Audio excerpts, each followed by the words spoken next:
Hi, I'm Ted. Today I'm going to show you how to repeat the cell lines at the top of each page in Excel.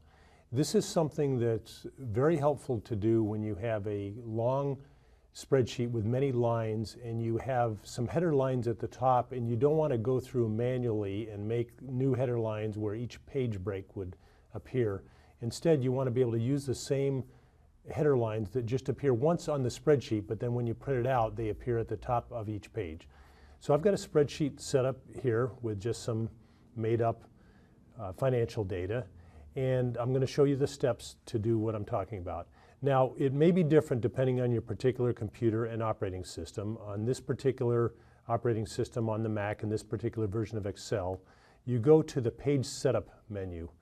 I think on Windows it may be when you actually go into the print menu and then there will be page setup options.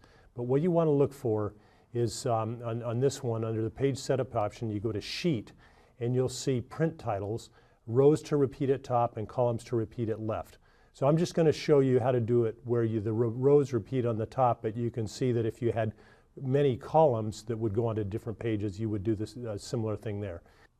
So what I'm going to do here is I'm going to put the cursor on the rows field here, and I'm going to go over to the spreadsheet and select the rows that I want to appear. In my case, it's just the top row. If it was more than one row, you would select them. And so what appears here is basically Excel's notation for row 1, and I'm going to say OK. And then I'm going to print. I'm not actually going to print, but you'll be able to see what happens. I'm going to say print. And then in the screen here, you can see this is like a preview of what you're going to see. It's going to be 4 pages, and let's just slowly scroll through the pages. You can see on page 2, the headers are going to appear. On page 3 and page 4, the headers are going to appear. Just what we want to do. And then, of course, we could click on print. So I hope this has been helpful.